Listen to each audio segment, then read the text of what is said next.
Assalamualaikum warahmatullahi wabarakatuh. Selamat siang Bapak Ibu. Yang terhormat Ibu Kepala UPTS Negeri 1 Sidoarjo, yang saya hormati Bapak Dian Ariwianto selaku CGP Angkatan 11 dan Bapak Ibu rekan Dewan Guru yang berbahagia. Pertama, marilah kita mengucapkan puji syukur kehadirat Allah Subhanahu wa taala yang telah melimpahkan rahmat, daya dan inayahnya kepada kita semua, sehingga pada siang hari ini kita masih diberikan kesempatan, kesehatan untuk bertemu dalam acara diseminasi budaya positif. Tak lupa sholawat serta salam senantiasa tercurah kepada Nabi Agung Muhammad Sallallahu Alaihi Wasallam yang selalu kita nantikan syafaatnya di yaumil akhir. Amin ya rabbal alamin. Baik Bapak Ibu sekalian, untuk acara yang pertama marilah kita buka acara ini dengan membaca lafaz basmalah. Bismillahirrahmanirrahim. Untuk yang selanjutnya yaitu sambutan dari Kepala UPTS Negeri 1 Sidoarjo kepada Ibu Sumiatun SPD, disilakan.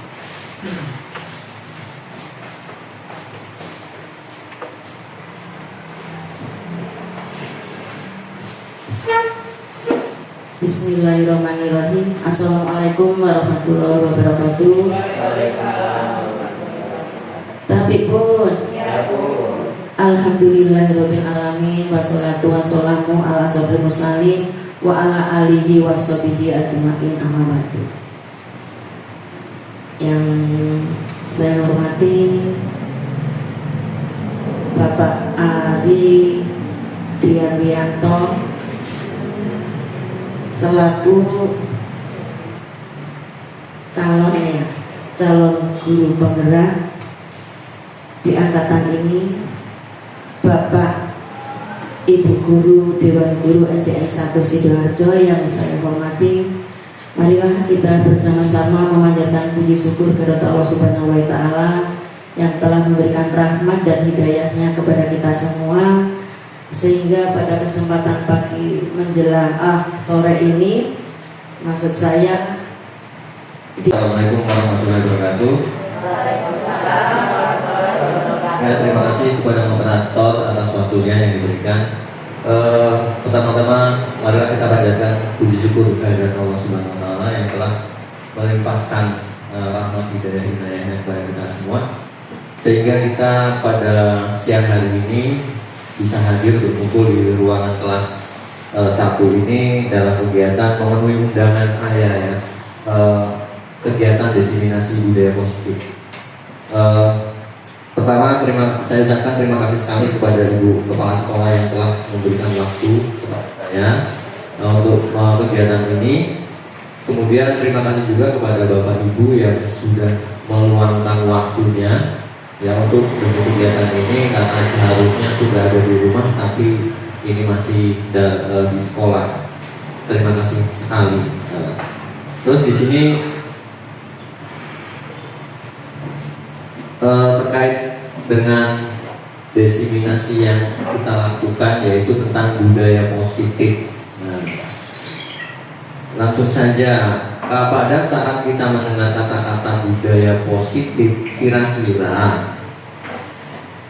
kira-kira apa yang tersirat di benak Bapak Ibu kalau mendengar kata-kata budaya positif?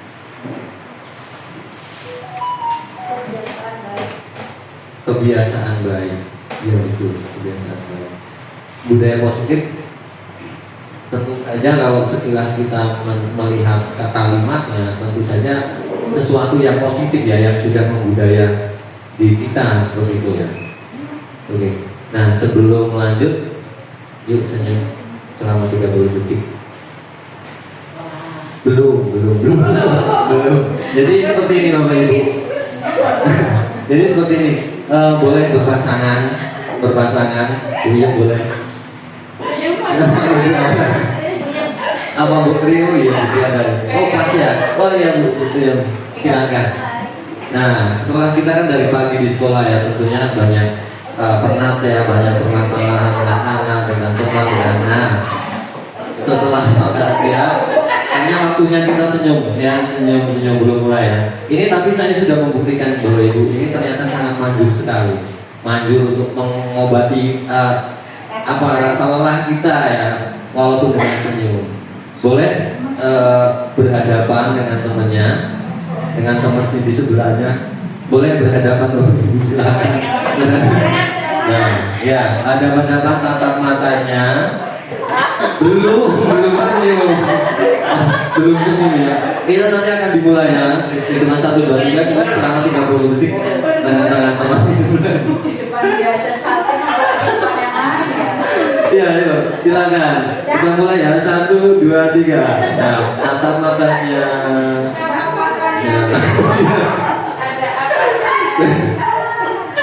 Kita nggak boleh merem lah kalau orang semua.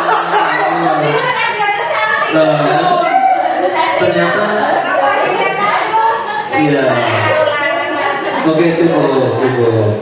Anggap saja sudah 30 detik. Ternyata terbukti ya. Memang baksonya nggak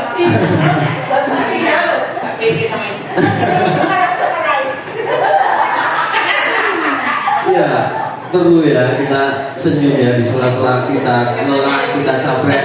Senyum itu wajib ya, asal jangan sendirian. Oke, cukup ya, kita lanjutkan.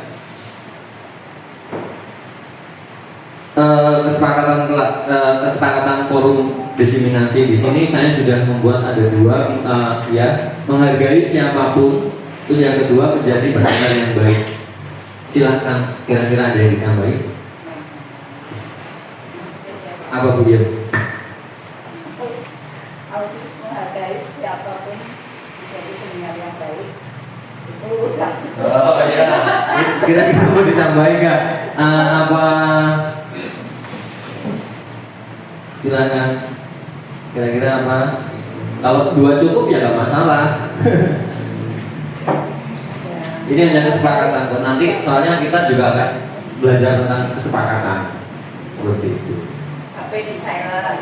Oh iya boleh. HP-nya di silent. Ya boleh ngangkat telepon tapi kan mungkin izin dulu seperti itu. Jika ingin berbicara angkat tangan boleh. Oke ya, kita lanjutkan.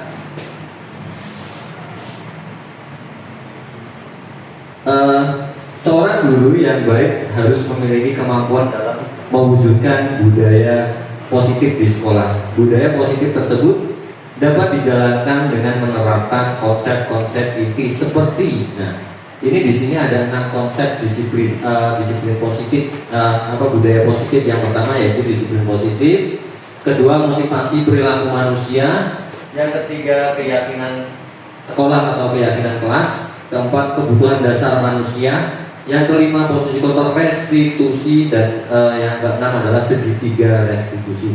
Ini adalah 6 konsep di dalam budaya positif. Nanti kita akan coba lihat satu persatu dari materi ini. Nah, yang pertama adalah disiplin positif. Tadi saya sudah sempat menanyakan kira-kira pada saat kita mendengar kata-kata disiplin positif, yang ada di benak kita apa sih? Tentu saja kaitannya dengan disiplin yang baik ya, sesuatu hal yang menjadi kebiasaan dan hal itu adalah hal baik seperti itu.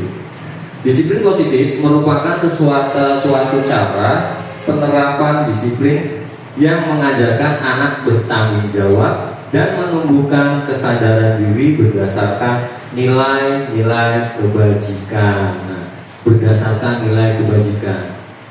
Nilai kebajikan itu banyak sekali. Ya, nilai kebajikan itu nilai-nilai yang baik yang kita tanamkan ke anak.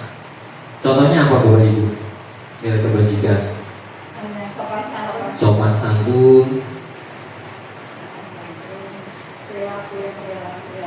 Ya Bu, perilaku yang baik. Ya betul, itu termasuk di disiplin nilai kebajikan. Betul, banyak sekali. Disiplin positif lebih ke arah disiplin diri yang dapat mengontrol diri dalam melakukan segala tindakan.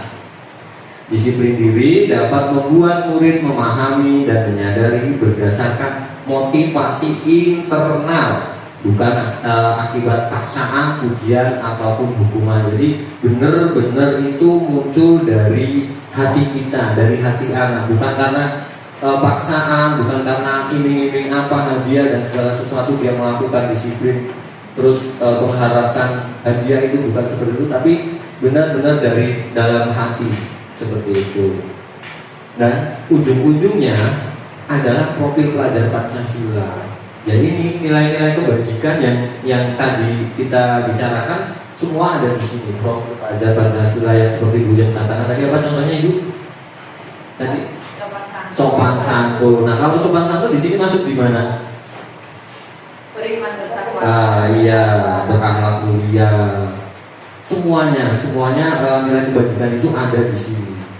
Muaranya adalah profil pelajar Pancasila seperti itu. Terus kemudian cepat banget ya udah. Yang kedua adalah motivasi perilaku manusia. Motivasi perilaku manusia berarti ini kaitannya dengan tindakan kita, tindakan manusia, perilaku manusia. Seperti yang tadi sudah disentuh masalah kita melakukan sesuatu itu karena hadiah, karena imbalan seperti itu. Nah, di sini motivasi perilaku manusia ada 3 yang memotivasi. Nah, kalau misal saya tanya Bu Iyom itu selalu berangkat gasik ya Bu ya? Ya. Nah, selalu hadir pertama. Itu kalau boleh saya tanya itu motivasinya apa Bu Iyom? Karena oh ya itu luar biasa sekali, tepuk tangan buat Bu Iyom. Berarti Bu Iyom masuk ke ya?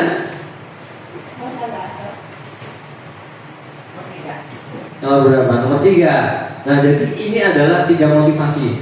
Jadi ada yang pertama yaitu untuk menghindari ketidaknyamanan atau hukuman. Nah ini yang datangnya gasik hanya karena takut dihukum. Nah anak-anak datangnya gasik karena takut dimarahi gurunya.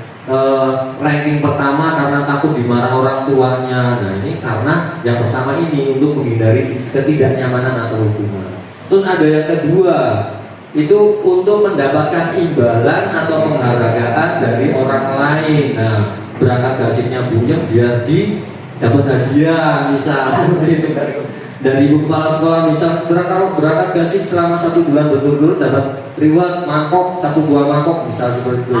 Nah berguru itu misal ini adalah yang kedua, maksudnya berarti dia bukan dari dalam hati, bukan panggilan hati, dia ada sesuatu yang diharapkan seperti itu.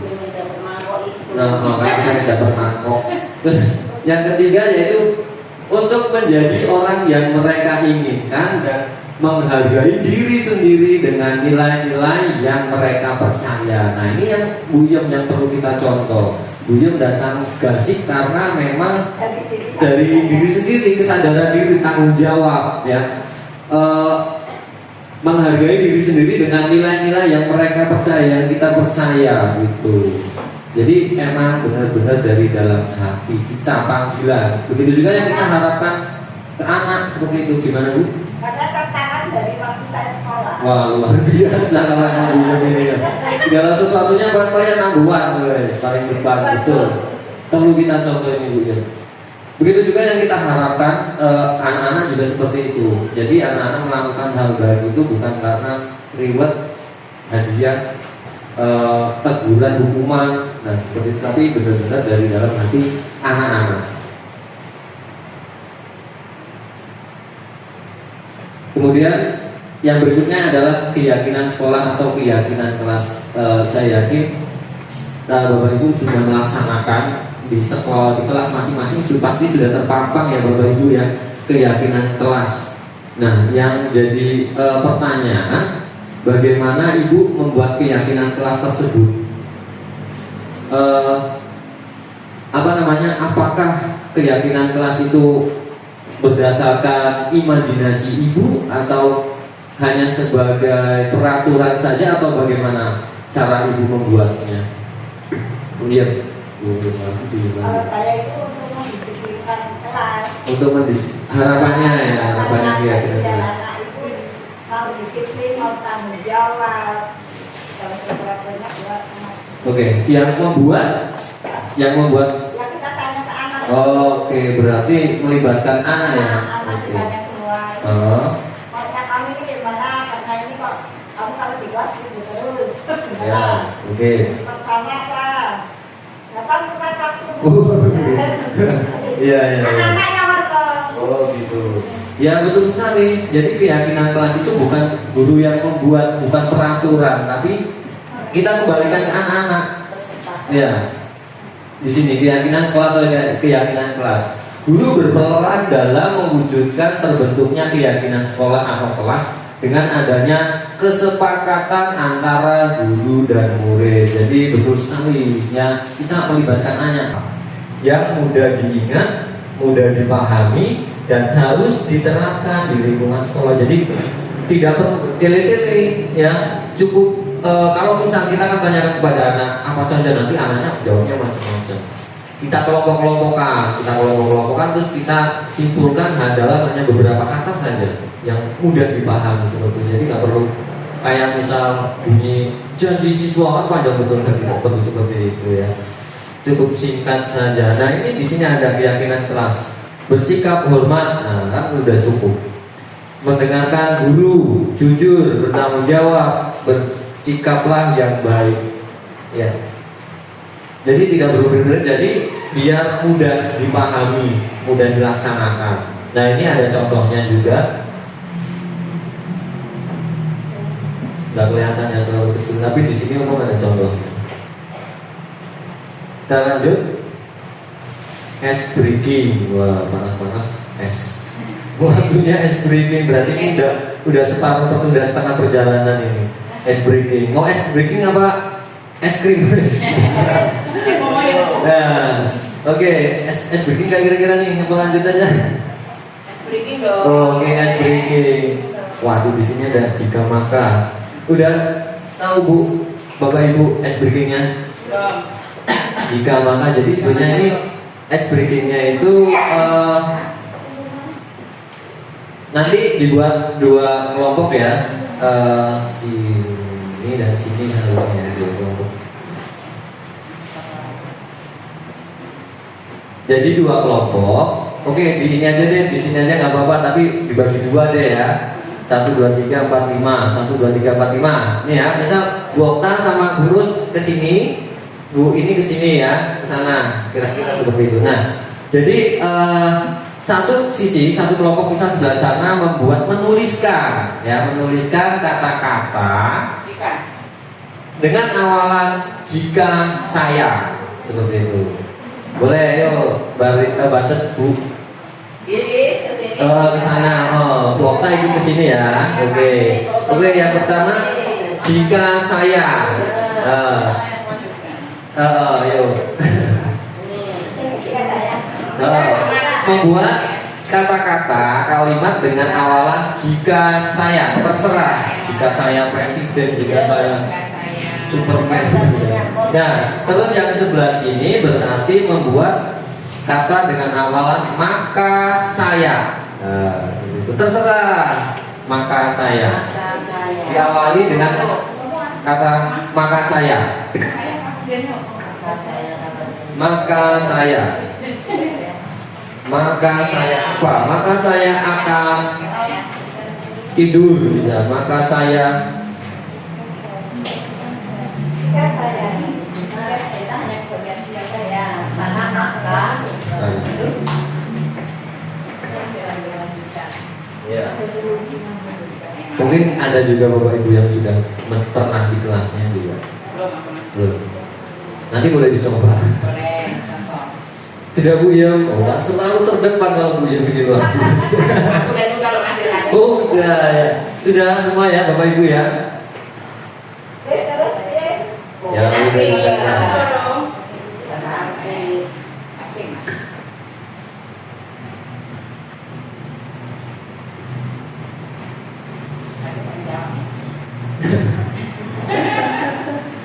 Sudah ya, oke, coba saya pengen Bu Yem bacain deh. jika saya jadi ibu yang baik, Itu punya aku, makanya aku bacanya. Maka saya bisa. Bisa. Oh, bisa. Ya, pergi, Oh, saudara sama. Maka saya belajar dengan dia. Oke, nyambung ya. Jika saya duduk, Saya berdiri. Maka saya akan berhasil. Jika duduk akan berhasil. Kalau punya putri, jika saya tidur, Jika saya tidur, Saya bangun. oh jika terus, Saya akan makan. jika saya tidur maka saya akan makan. Iya. Oke, kalau ulangi lagi deh. Bu Isa, Pak. Pulang ke lewat. Kalau punya Bu Isa. jika saya pergi, Jika saya pergi, Nah, tadi dicocokin. apa? maka saya akan berhasil. Maka saya akan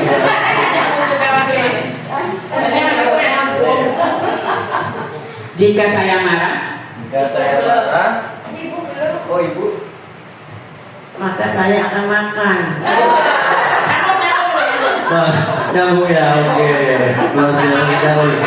Kalau ini mau makan, kalau marah akan makan. dicuekin. Saya tidur, saya akan tidur.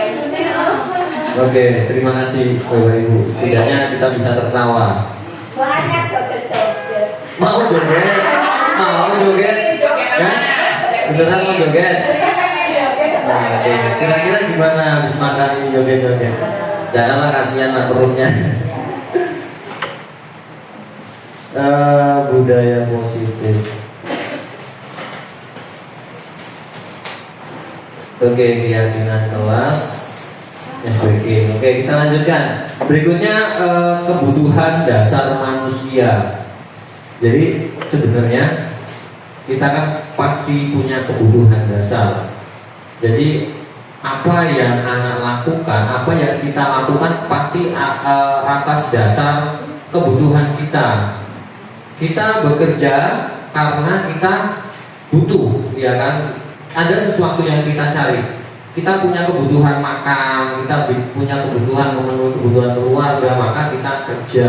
Nah seperti itu. Jadi semua yang manusia lakukan itu atas dasar kebutuhan sebenarnya. Jika seorang murid melakukan sesuatu perbuatan yang bertentangan dengan nilai-nilai kebajikan atau melanggar peraturan, sebenarnya hal itu dikarenakan mereka gagal memenuhi kebutuhan dasar mereka. Ya nggak Bapak Ibu?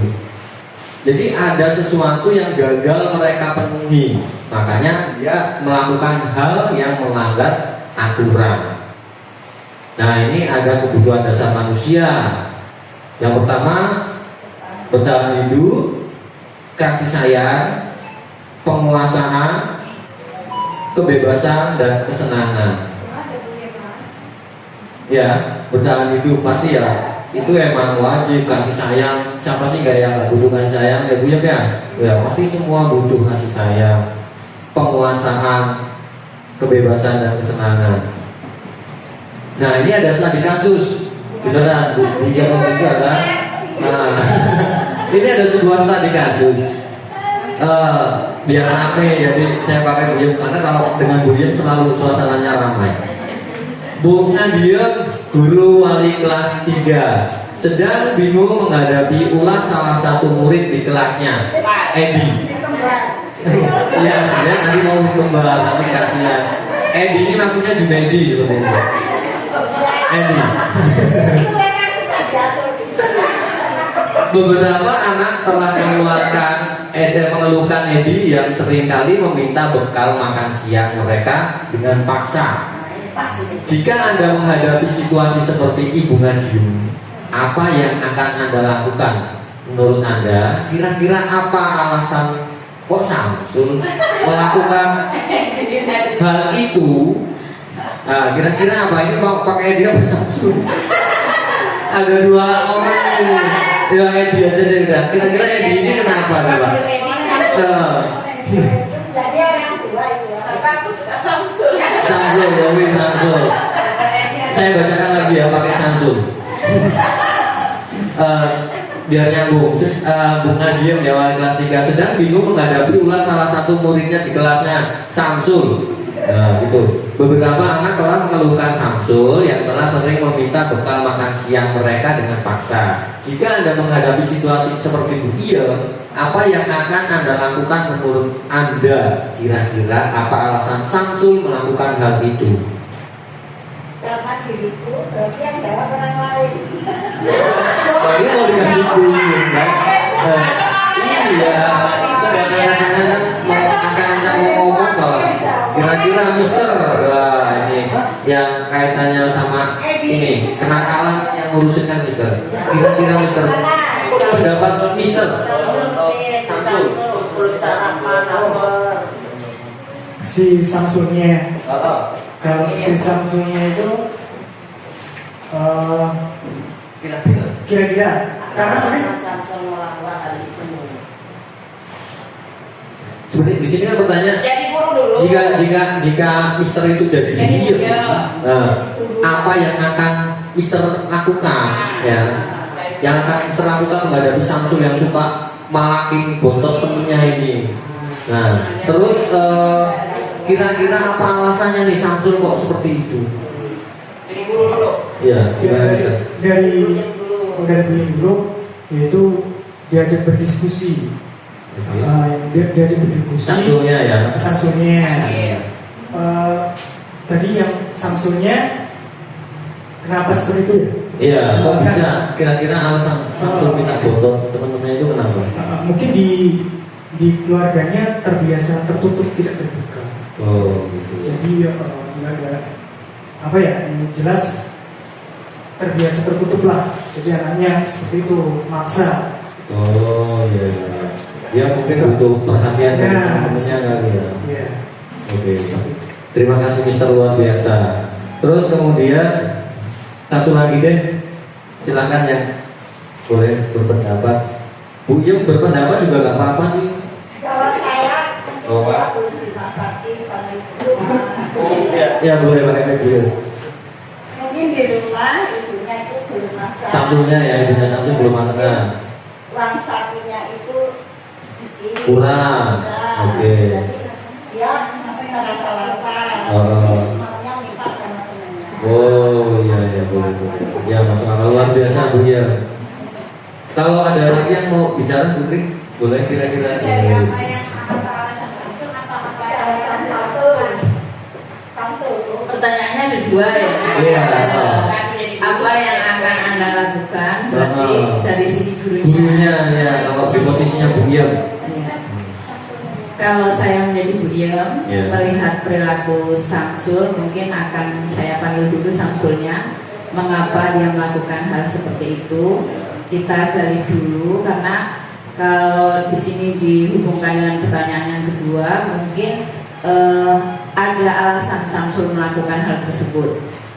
Jadi kita nggak bisa mengira-ngira, gurunya nggak bisa mengira-ngira, karena seperti yang tadi disampaikan oleh Pak Ari, manusia itu memiliki 5 kebutuhan dasar, gitu ya. Mungkin saja dia melakukan hal itu, yang pertama mungkin bisa jadi dia kurang mendapatkan kasih sayang, atau juga ingin mendapat pengakuan dari teman-temannya, gitu loh, ini loh saya, gitu. Iya, ingin diperhatikan, atau juga dia ingin diakui tadi, ingin diakui juga. Jadi ada beberapa alasan dia melakukan hal tersebut. Itu intinya dia melakukan hal tersebut untuk memenuhi kebutuhan dia yang mungkin belum dia dapat mungkin di rumahnya atau di lingkungannya, sehingga di sekolahnya dia melakukan hal-hal tersebut. Bisa juga ya untuk memenuhi rasa ingin kebahagiaannya, dia ingin bahagia, tapi bahagianya dengan cara yang mungkin kita anggap salah, seperti itu. Wah luar biasa, kasih tepuk tangan Putri ini. Wah jawaban luar biasa. Komplit. Coba kita lihat.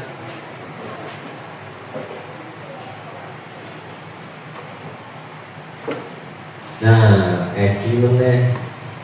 Alasan Samsul yang pertama, karena ia lapar dan orang tuanya tidak membuatkannya bekal makan siang, maka kebutuhan dasar yang sedang berusaha dipenuhi oleh Samsul adalah kebutuhan untuk bertahan hidup atau survival. Ya betul sekali tadi Bunya juga menyampaikan ya, sangunya kurang, di rumah belum matangan seperti yang sampaikan Bu Tri juga. Betul, ini adalah kebutuhan hidup survival ya, bertahan hidup. Terus alasan yang kedua, misal karena dia merasa senang temannya jadi memperhatikan dia. Nah, tadi ini ketika temannya melaporkan tindakan itu ke gurunya dan gurunya memberitahu orang tuanya, sehingga orang tuanya jadi memperhatikan dia, maka kebutuhan dasar yang sedang dipenuhi Samsul adalah kebutuhan akan kasih sayang dan rasa diterima yang disampaikan Mister. Betul sekali ya. Bisa jadi dia cari sensasi seperti ini, sengaja nyari kesalahan. Seperti tadi saya juga menemukan seperti ini. Tadi orang tua nunggu saya tadi itu ya sebenarnya sudah saya selesaikan. Ya sebenarnya masalah sepele. Mungkin kalau kata orang tuanya pun hampir seperti ini. Dia ada kebutuhan yang dia tidak terpenuhi, ternyata di rumah, di lingkungannya dia gak ada teman seperti itu. Dia di lingkungannya gak ada teman dia bermain. Jadi sosialisasinya kurang. Dia selalu nyari sensasi dengan teman-temannya. Akhirnya ya bermain yang berlebihan sampai temennya nangis, terus akhirnya berantem seperti itu. Makanya tadi ada orang tua yang di sini yaitu klarifikasi itu. Orang tuanya alhamdulillah ya senang, artinya tidak keberatan kalau anaknya itu dinasihati, ditegur, sampai orang tuanya dipanggil pun bersedia seperti itu. Itu salah satu kebutuhan tidak terpenuhi. Terus kemudian alasannya karena temannya jadi takut dengan dia dan takut dengan dia dan menuruti keinginannya, maka sebetulnya Samsul sedang berusaha memenuhi kebutuhan dasar akan kekuasaan dengan bekal makan siang yang dibawakan ibunya dari rumah. Karena ibunya selalu membawakan bekal yang sama, monoton, itu aja. Oleh karena itu dia ingin mencoba makan makanan teman-temannya yang beraneka ragam. Maka Tommy sedang berusaha memenuhi kebutuhan akan kebebasan. Jadi kebutuhan akan kebebasannya yang tidak terpenuhi seperti itu. Belum rampung. Yang kelima, karena dia melakukan karena usil ini, iseng saja, dan dia menikmati ekspresi wajah teman-temannya yang kesal karena diambil makanannya, dan menurut dia ekspresi teman-temannya itu lucu. Makanya kalau seperti ini berarti dia sedang memenuhi kebutuhan akan kesenangan. Dia hanya mencari kesenangan saja, walaupun harus mengorbankan temannya seperti itu. Dicangkling temannya jatuh, dia ketawa. Yang dia dapatkan hanya senang. Dia butuh kesenangan sebenarnya yang dia butuhkan, tapi tidak terlampiaskan. Makanya dia melakukan hal-hal yang melanggar aturan itu. Jadi seperti itu. Jadi bisa bedakan ya Bapak Ibu ya. Terus kemudian yang berikutnya posisi kontrol restitusi. Nah, posisi kontrol ini ada berapa? 5 posisi kontrol. Yang pertama ada guru sebagai penghukum. Yo, siapa? Guru sebagai pembuat merasa bersalah. Guru sebagai teman. Guru sebagai pemantau, dan guru sebagai manajer. Kira-kira siapa yang sudah memposisikan diri sebagai manajer? Ini dari kelima ini kira-kira yang mana yang baik Bapak Ibu? 5 ya, manajer ya? Ya, coba. Ini ada video. Kita skip aja ya. Apa mau nonton lagi? Kira-kira kelingan mana? Ingatkan ya.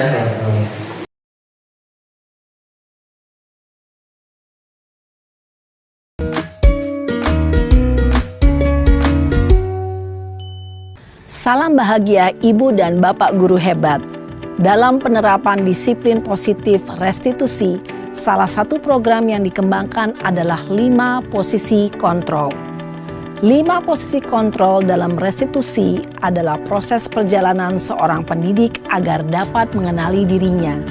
Pada video kali ini, kita akan membahas tentang 5 posisi kontrol yang dikembangkan oleh Diane Gosson dan contoh penerapannya.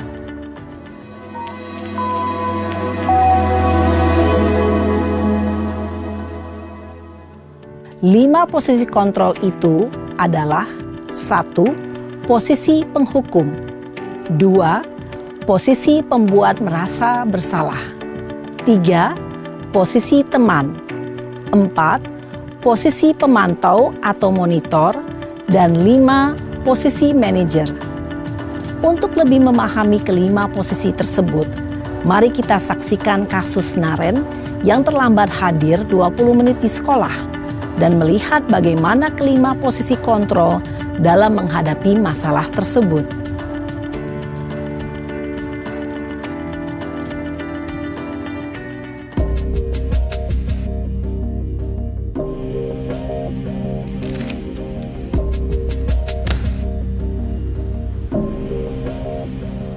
Naren! Sini kamu! Selamat pagi, Bu. Selalu terlambat. Kamu deh, pasti terlambat. Maaf, Bu.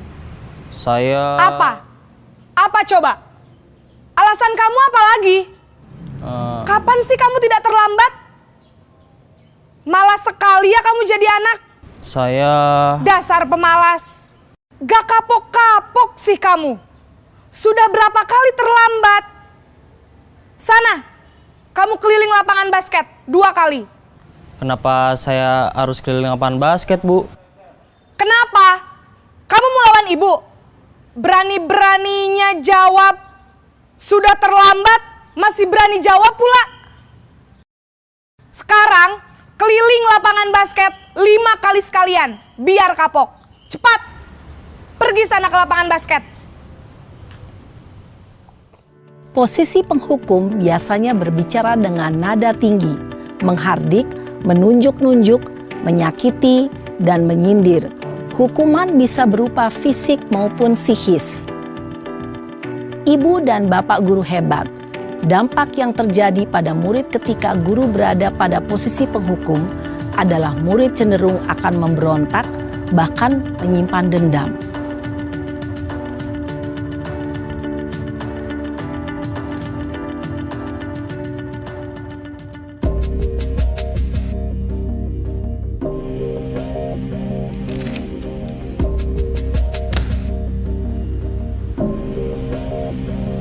Naren!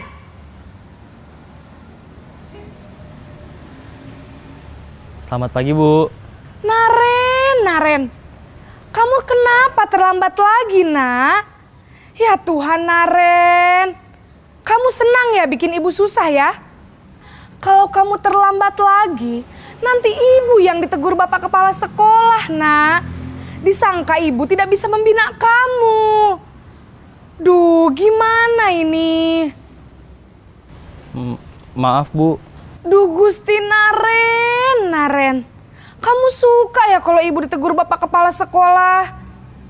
Terus, sekarang ibu harus tulis apa ini di buku absen? Ini kamu sudah sering terlambat loh. Ibu harus apa coba? Maaf, Bu. Maaf sekali. Ya sudah, lain kali jangan bikin ibu susah lagi ya nak ya. Ibu tidak akan kuat lagi kalau kamu begini terus. Bisa jantungan kalau ibu ditegur bapak kepala sekolah. Sana cepat ke kelas. Maaf ya, Bu. Maaf sekali. Posisi pembuat rasa bersalah berbicara dengan nada tenang, cenderung lembut. Namun kata-kata yang diutarakan membuat murid merasa menjadi orang yang gagal. Memandang buruk dirinya sendiri, merasa tidak berharga, dan tidak sanggup membahagiakan orang lain. Ketika guru mengambil posisi pembuat rasa bersalah, murid akan menganggap dirinya yang bersalah dan ia akan menyimpan emosi negatif tersebut di dalam dirinya.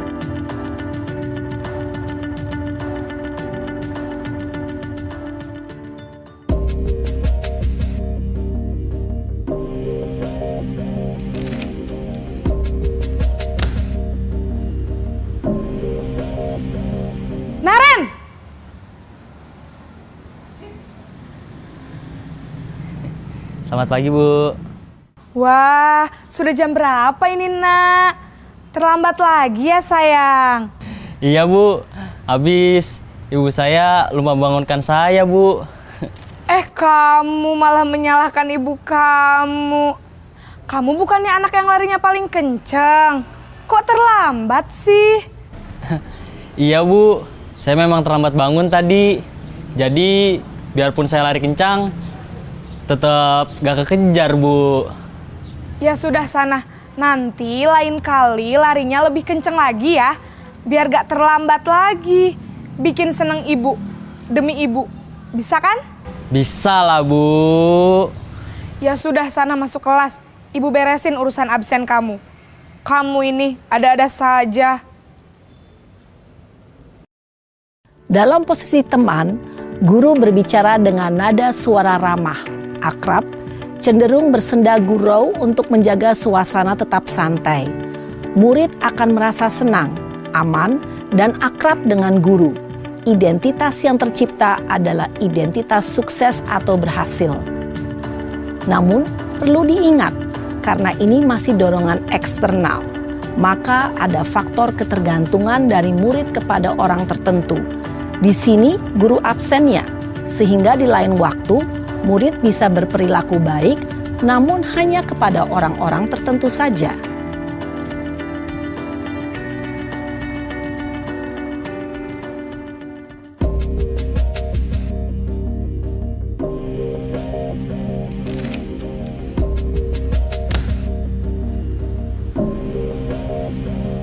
Naren!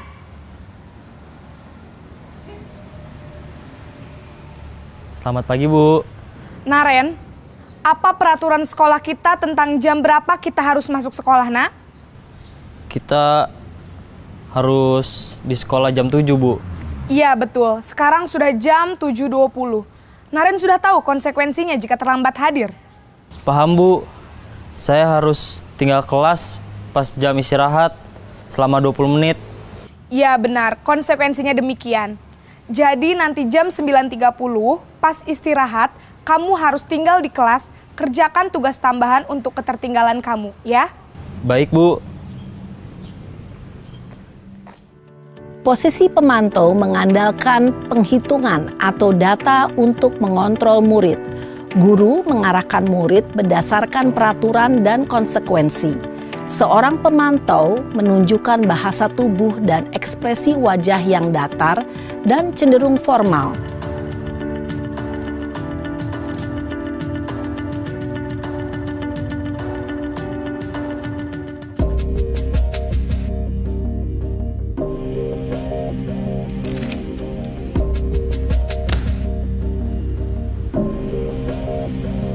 Naren!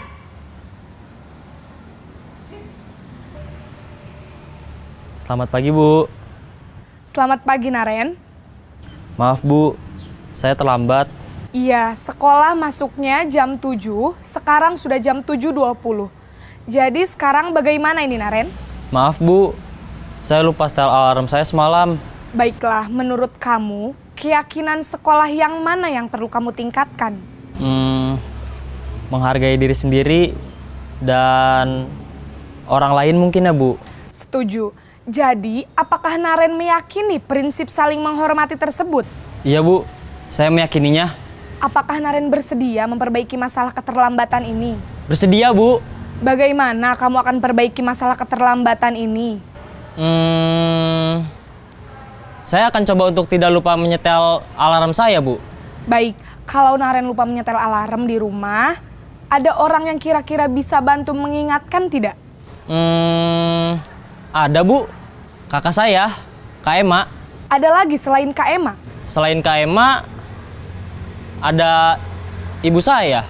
Baik, jadi yang mengingatkan Naren adalah Kak Ema dan ibu kamu ya? Kira-kira akan mulai setel alarm kapan nih, Naren? Setelah pulang sekolah, akan segera saya lakukan. Baik, jadi Naren akan setel alarm untuk bangun besok pagi dan akan diingatkan oleh kakak dan ibunda Naren ya. Ada lagi yang mungkin perlu dilakukan, Naren? Agar tidak terlambat bangun lagi.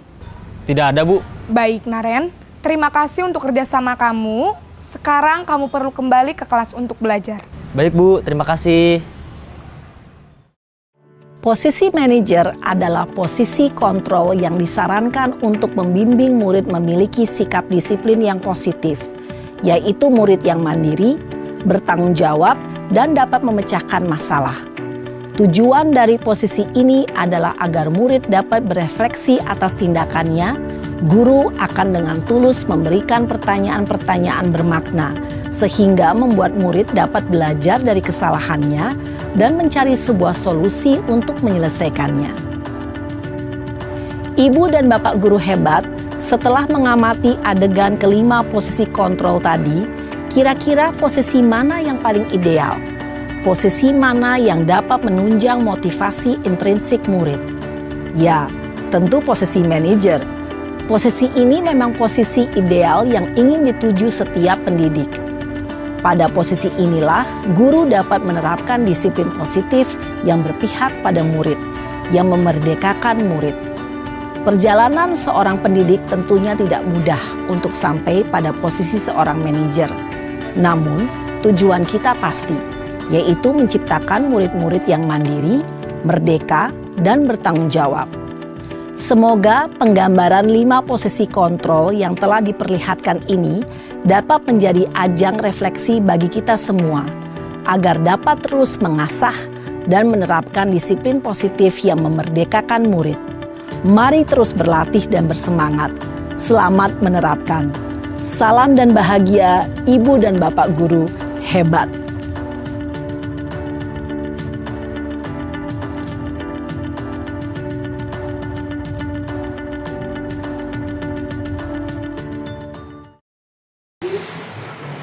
Sebenarnya ini sudah sih, harus rampungkan. Kalau sebagai penghukum, kira-kira Bapak Ibu, sambil kita mengingat lagi, sebagai penghukum itu yang seperti apa sih? Misal, contohnya nih, Mister, bisa nggak Mister? Dulu saya masih ingat pada saat seperti ini, Mister yang aktif menjawab, kan ada ini nih, Mister yang hukum. Manajer. Kalau penghukum itu yang seperti apa, Mister? Dia berarti langsung hukuman gitu ya. Nah, spontan langsung hukuman. Misal contohnya lari lapangan. Tidak ada korelasi. Iya betul. Tidak ada. Iya. Gurunya terlalu kaku ya dengan peraturan gitu kan ya. Ya telat 5 menit, boy, langsung lari lapangan. Nah, itu berarti dia sebagai penghukum, tidak ada tanya dulu kenapa seperti itu, tidak seperti itu langsung hukuman. Membuat merasa bersalah itu berarti kita ngobrol ya dengan anaknya, tanya kenapa seperti itu, nyampe benar-benar anak itu merasa bersalah. Sebagai teman, kalau sebagai teman ya layaknya teman ya, kita bisa memposisikan kita sebagai teman, pemantau dan manajer. 5 posisi kontrol.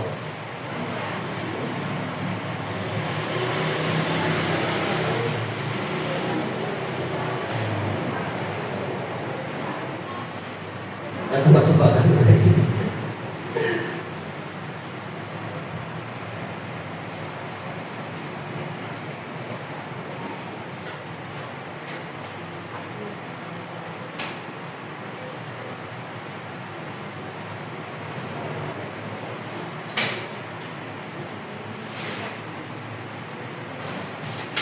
Nah, 5 posisi kontrol.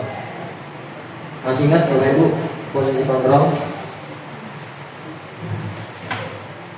Oh, ini udah sekarang segitiga restitusi. Di antara 5 posisi kontrol tersebut, sebaiknya guru bisa memposisikan diri sebagai manajer-manajer ini yang paling baik di antara posisi kontrol yang lain. Sebagai manajer, guru dapat membuat sesuatu bersama murid, mempersilahkan murid untuk bertanggung jawab dan mendukung murid agar menemukan solusi. Selain itu, posisi manajer mengacu pada restitusi yang dapat menjadikan murid sebagai manajer bagi dirinya sendiri, ya, sehingga dapat tercipta identitas positif pada diri murid. Nah, ini tahapannya ada 3 tahap kalau kita posisi atau segitiga restitusi. Yang pertama yaitu menstabilkan identitas, yang kedua validasi tindakan yang salah, dan yang ketiga adalah menanyakan keyakinan. Menstabilkan identitas dilakukan berdasarkan prinsip bahwa membuat kesalahan adalah bagian dari proses pembelajaran yang nantinya akan menggeser identitas gagal ke arah identitas sukses. Jadi pada saat anak bersalah, kita harus bisa menstabilkan identitas tersebut. Jadi kita menyampaikan bahwa manusia semua juga pernah salah seperti itu. Misal anak terlambat nih, jadi kita ajak anak bicara, kita sampaikan bahwa dulu bapak ibu juga pernah telat. Jadi bapak tahu kalau kamu itu nggak sengaja, pasti kamu punya alasan, karena manusia pasti nggak luput dari salah. Itu menstabilkan identitas. Ibu juga dulu pernah telat kok seperti itu. Nah, itu contohnya menstabilkan identitas. Terus kemudian berbuat salah itu hal yang manusiawi, tidak manusia yang sempurna. Kita pasti bisa menyelesaikan permasalahan ini. Baik ini Bapak Ibu tidak tertarik untuk mencari tahu siapa yang benar dan siapa yang salah, lebih tertarik untuk menyelesaikan masalah. Kalau kamu menyalahkan dirimu sendiri terus-menerus, apakah kamu bersikap baik pada dirimu sendiri? Maksudnya kita meyakinkan anak kalau bahwa semua manusia itu pernah salah, seperti itu. Terus Bapak Ibu meyakinkan kalau guru itu sebenarnya manggil dia ngajak ngobrol itu bukan untuk mencari siapa yang benar, siapa yang salah, seperti itu. Yang kedua, validasi tindakan yang salah. Nah, validasi tindakan yang salah dilakukan berdasarkan prinsip bahwa manusia berperilaku berupaya memenuhi suatu kebutuhan tertentu, sehingga guru atau orang tua akan menggeser diri dari pemikiran stimulus respon menjadi praktik, serta akan lebih mengenali dan mengakui kebutuhan murid atau anak. Nah, nih, kamu pasti punya alasan mengapa melakukannya. Nah, ini validasi tindakan yang salah. Kita memvalidasi tindakan anak yang salah. Apa yang penting bagimu? Misal anak telat, anak berantem, anak minta botot tadi, ibu kita tanya, apa yang kamu dapat dari itu, seperti itu. Apa yang kamu dapat dari melakukan hal tersebut, seperti itu. Kamu boleh tetap berusaha menjaga sikap itu, tapi tambahkan sikap yang lain, yang baru, gitu. Maukah kamu belajar cara yang lain untuk mendapatkan yang kamu butuhkan tanpa harus memukul? Nah, tentunya seperti tadi, misal dia merasa bahagia kalau memukul temannya, melihat temannya nangis. Kita tanyakan, emang gak ada cara yang lain buat kamu bahagia selain memukul, seperti itu. Nah, setelah itu baru menanyakan keyakinan kelas. Keyakinan. Menanyakan keyakinan dilakukan dengan memberi pertanyaan-pertanyaan bermakna pada murid atau anak untuk memunculkan motivasi secara intrinsik sehingga mampu mengkaitkan keyakinannya dengan tindakan yang salah.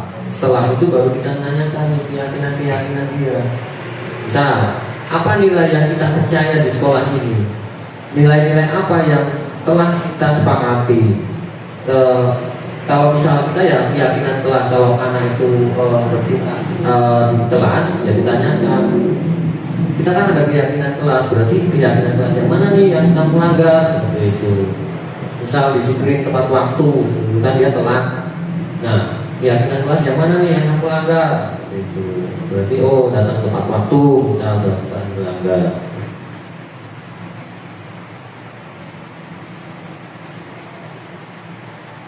Seorang guru yang baik,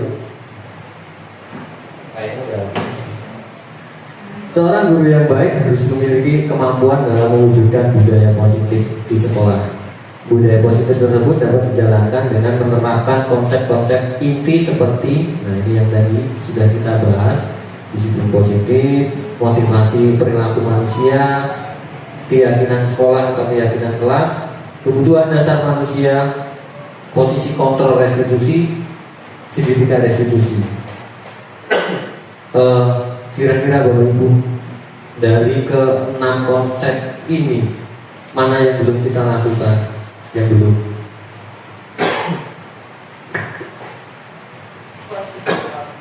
Posisi kontrol. Yes, posisi kontrol. Yes, Sampai ke tahap manajer.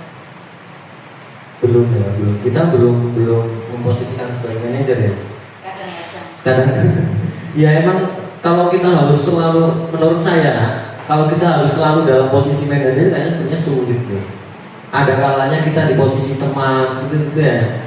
Ada kalanya kita di posisi manajer, gitu. Ada kalanya kita ada di posisi pemantau, gitu. Tapi yang jelas kita selalu berusaha ada di posisi manajer jika ada permasalahan pada anak seperti itu. Sudah pernah mencoba segitiga restitusi Bapak Ibu? Punya sudah? Sudah belum kelalaian.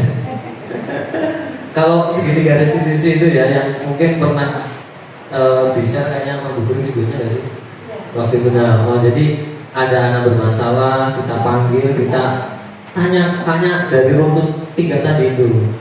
Nah, pelan-pelan kita tanya nyampe nanti ujung-ujungnya anak menemukan solusi sendiri ya. Kita nuntun anak ini untuk menemukan solusi sendiri. Kalau misal dia telat ya kita tanya masalah-masalahnya apa. Gitu. Kenapa kok bisa? Berarti besok harus seperti apa? Nah terus iya, kan langsung kita mengejar anak ini nakal gitu dan seperti itu sebelumnya. Karena ya ada kebutuhan yang harus dia cukupi seperti itu. Dia ada kebutuhan yang harus anak cukupi. Ada yang tidak tercapai seperti kebutuhan dia. Terus akhirnya pelampiasannya teman-temannya seperti itu. Keyakinan kelas sudah banyak dan motivasi perilaku manusia di situ positif. Oke, akhirnya sampai juga di penghujung. Terima kasih sama-sama. Ya sudah sampai di penghujung. Terima kasih sudah bersamai saya dalam pelaksanaan ini. Ya walaupun sedikit sudah pernah, tapi setidaknya bisa mengingatkan kita kembali yang sudah ada. Terus tadinya mau kita mencoba terus lupa kan, terus kelas kayak mana, terus setelah ini mudah-mudahan ingat lagi, kita coba lagi seperti itu. Kalau bisa melihat sesuatu yang bermasalah pada anak itu kita temukan ya kita coba gitu. Tidak ada salahnya untuk kita mencoba. Jadi demikian, semoga bisa menginspirasi. Akhir kata, semoga tergerak, lekas bergerak, dan mari menggerakkan diri. Saya ini ya tergerak, bergerak, dan menggerakkan. Oke, terima kasih. Saya akhiri. Wassalamualaikum warahmatullahi wabarakatuh.